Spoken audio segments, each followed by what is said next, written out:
హరి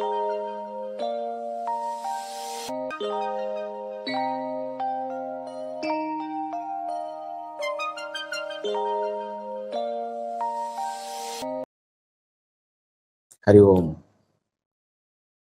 జన్మరాహిత్యం అంటే మళ్ళీ జన్మ లేకుండా చేసుకోవాలి, అదే మోక్షం, ముక్తి అంటారు. కానీ ఈ ముక్తి అనేది రెండు రకాలుగా ఉంటుంది. ఒకటి జీవించి ఉండగానే ముక్తి పొందడం, తర్వాత మరణించిన తర్వాత ముక్తి అంటే ఇంక మళ్ళా జన్మ ఎత్తవలసిన అవసరం లేకుండా. అయితే దానికి మనకి ఆధ్యాత్మికంగా సాధనలు, ఆ జ్ఞానము, ఆత్మజ్ఞానం పొందాలి అని చెప్తుంటారు. కానీ ఆత్మజ్ఞానం పొందినా మన ఇతర సాధనలు చేసినా ముఖ్యమైన రెండు విషయాల వల్ల మళ్ళీ జన్మ తీసుకోవాల్సి వస్తుంది. కాబట్టి ఆ రెండు విషయాలు లేకుండా చేసుకోవాలి అని షిరిడి సాయిబాబా దాన్ని ఒక్కని చెప్పున్నారు గట్టిగా.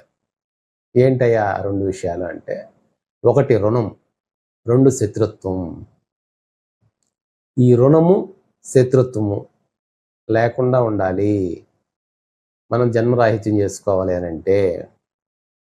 లేదా మనం రుణగ్రస్తులం అయ్యామంటే ఎవరికైనా ఆ రుణం తీర్చడం కోసం మళ్ళీ జన్మెత్తాలి.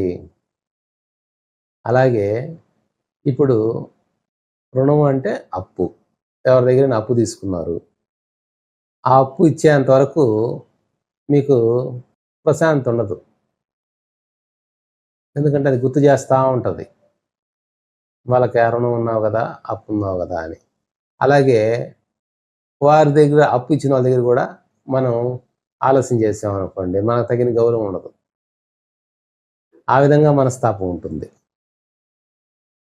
అలాగే ఎవరైనా అసలు అప్పే కట్టకుండా ఆపేశారనుకోండి, వాళ్ళు మళ్ళీ జన్మెత్తైనా సరే తీర్చాల్సిందే.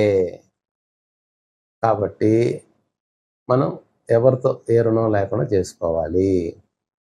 ఇంకొకటి కూడా, కొందరు పుణ్యకర్మలు చేస్తుంటారు, అంటే ఏదో మంచి జరుగుతుందని, కొన్ని లాభాలు వస్తాయని. ఆ పుణ్యకర్మలు చేసేవాళ్ళు కూడా ఆ లాభాలు కానీ ఆ మంచి కానీ అనుభవించడం కోసం మళ్ళీ జన్మెత్తాలి.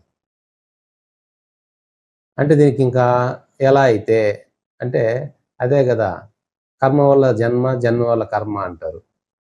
అంటే ఆ కర్మ ఫలితం అనుభవించడానికి జన్మెత్తాలి. జన్మ ఎత్తినప్పుడు మళ్ళా కర్మలు చేస్తాం. ఈ జన్మ కర్మ నుంచి బయటపడాలంటే మనం ఈ ఆత్మజ్ఞానం పొందాలి అనేది సత్యం. వ్యవహార శైలిలో కూడా మనం ఈ రుణం అనేది లేకుండా చేసుకోవాలి. సో ఇప్పుడు మనం చేసిన మంచి పని వల్ల మళ్ళీ మనం అనుభవించాలి ఆ మంచిని అని మళ్ళీ జన్మెత్తాల్సి వస్తుంది. కాబట్టి మనం ఏం చేయాలి, ఆశించకుండా చేయాలి, నిష్కామ కర్మగా చేయాలి. అంటే ఏ ఫలితం ఆశించకుండా చేయాలి.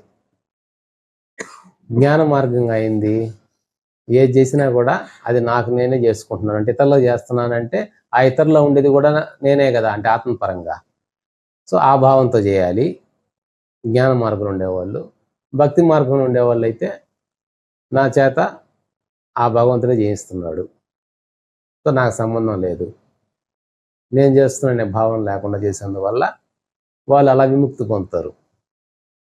జ్ఞాన మార్గంలో ఉన్నప్పుడు ఇతరులకు సహాయం చేసినా ఆ ఇతరులో ఉన్న నేను అంటే నాకు నేనే చేసుకుంటున్నాను అన్న భావంలో చేస్తారు.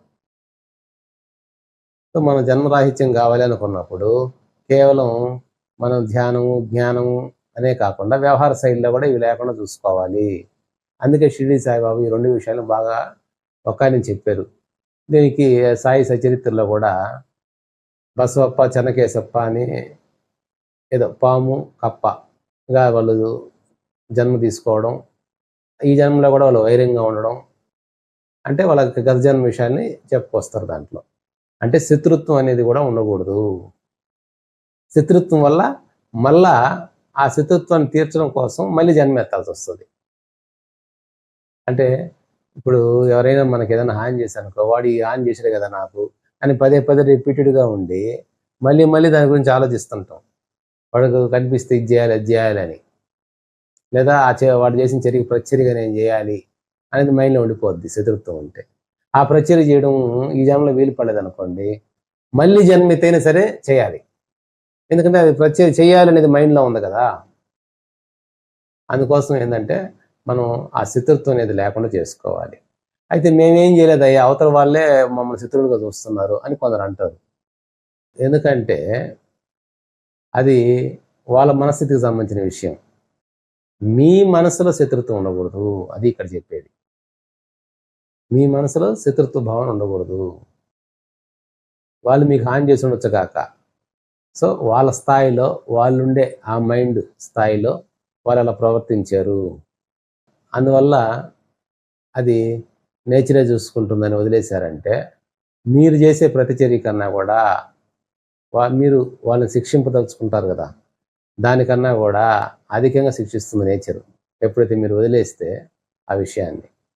అంటే మీలో ఆ శత్రుత భావం లేకుండా ఉంటే మీరు వదిలిపెట్టినా నేచర్ వదిలిపెట్టదు. ఎవరు చేసిన పనికి వాళ్ళకి ఆ ఫలితం తప్పకుండా ఇస్తుంది. కాబట్టి మీరు సంకోచించాల్సిన అవసరం లేదు.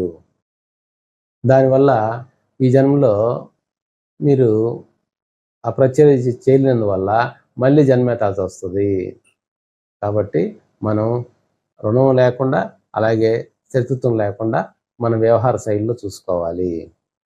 కాబట్టి మీ ఈ జీవన ప్రయాణంలో ఆ 2 విషయాలను కూడా గమనించుకుంటూ జీవనం కొనసాగించాలని, అభివృద్ధి జరగాలని ఆశిస్తూ హరి ఓం.